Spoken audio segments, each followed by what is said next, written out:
Welcome back once again dito sa panibagong episode ng ating Kalikot TV mga kalikot. Today meron naman tayong isang project na gagawin dito sa ating Honda City. So ang ituturo ko naman sa inyo is kung paano mag-install ng tweeter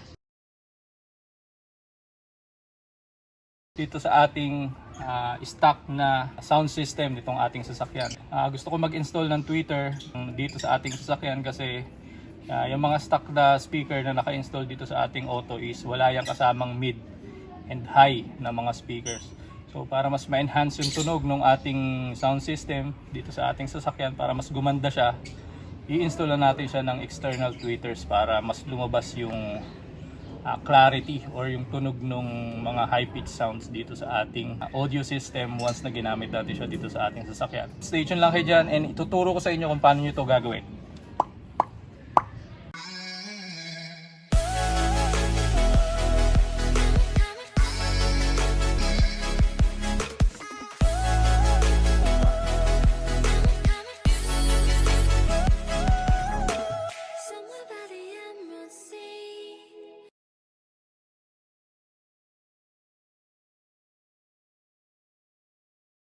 So mga kalikot, yan yung gagamitin nating tweeter dito sa ating project car. So dalawang tweeter and meron tayong high pitch filter. So ayan mga kalikot, ito yung workpiece kung saan natin ikakabit or i-install yung ating external tweeters.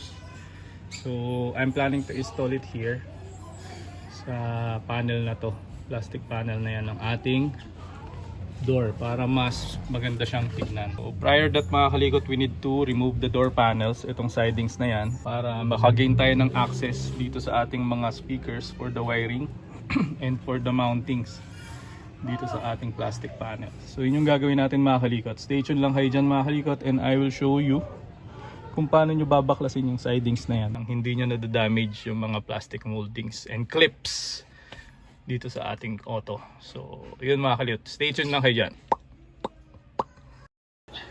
So mga kalikot, para matanggal nyo yung door panel na yan mga kalikot, mayroon tayong matatanggalin na plastic moldings. So ayan, yung isa ito, and then yung takip nung pinaka lever na ating pinto. So meron dyan mga nakatagong bolts, so tatanggalin natin yun. So gamit lang kayo ng pry tool and then screwdriver.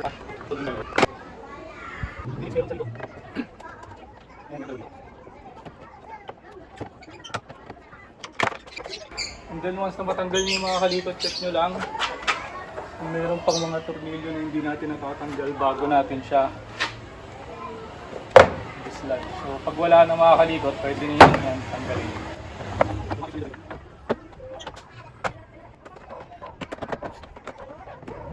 And then tanggalin nyo lang yung terminal connector nung sa switch nitong ating power window.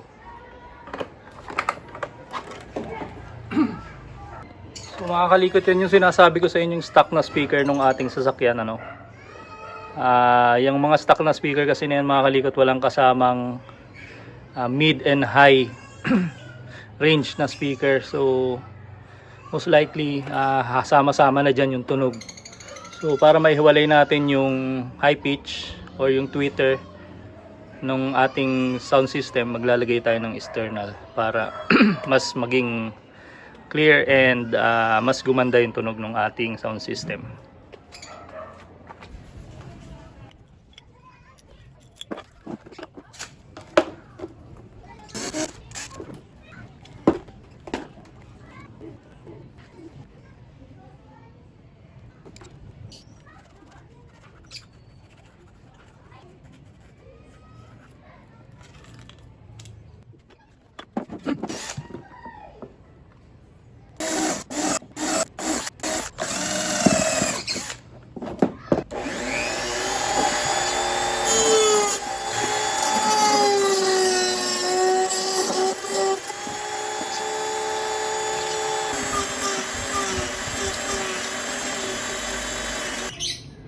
So yun mga kalikot, na i-mount na natin yung ating mga dome tweeters dito sa ating plastic panel. So ang next step natin mga kalikot is i-re-rewire na natin yung ating mga high pass filter dun sa ating speaker na stock. So yun yung sunod natin gagawin mga kalikot. So yan mga kalikot, ito yung ating high pass filter. I-wire natin siya dito sa ating stock na speaker.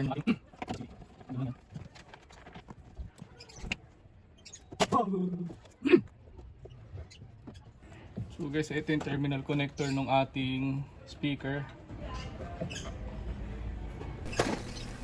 So yan mga kalikot, pag mag-i-splice tayo ng mga wiring sa ating sasakyan, make sure lang na hindi magkatapat yung mga wires na ni-splice natin para makaiwas tayo sa short circuit.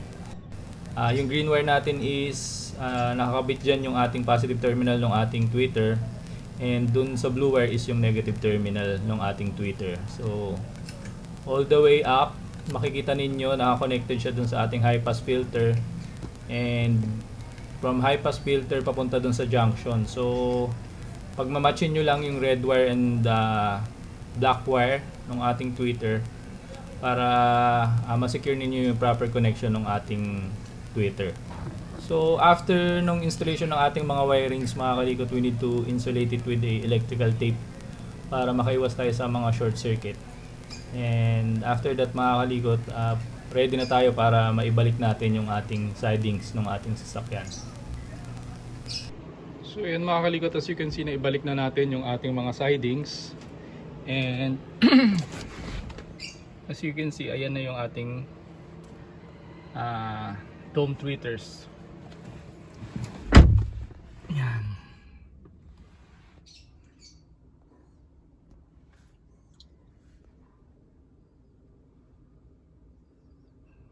So ayan siya mga kalikot, yung ating finish product.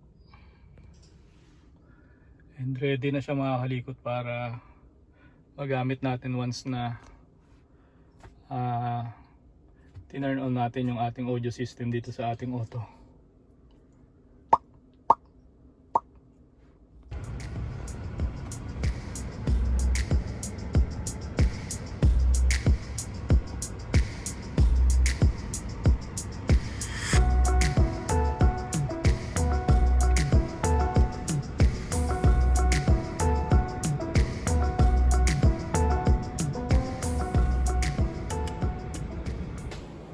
So yan mga kalikot, tatapos na naman tayo sa isang napakagandang episode ng ating Kalikot TV, and I hope nakatulong itong episode na ito sa inyo mga kalikot. So yung mga may Honda City dyan or yung mga may mga sasakyan dyan na gustong maglagay ng mga dome tweeters dun sa kanilang plastic panel dito sa kanilang pinto kung saan natin nilagay yung ating tweeters, you can use this video to guide you para ma-install niyo ng maayos at walang issue yung inyong mga dome tweeters para mas maging maganda yung tunog ng inyong sound system dito sa inyong mga auto. Kung nagustuhan mo itong video na ito mga kalikot, don't forget to like it, and kung nakatulong ito sa inyo mga kalikot, don't forget to share to others para makatulong din ito sa kanila. And syempre dun sa mga bago dyan na ngayon pa lang nakatutok sa ating Kalikot TV, don't forget to subscribe para mas lalo kayo maging updated dun sa mga susunod pa or mga bago pa nating videos na i-upload dito sa ating channel. So mga kalikot, meron nga pala tayong FB page, Auto Kalikot. If you want to share insights, DIYs, or any car repairs about your cars, you can share it there para makatulong doon sa ating mga miyembro.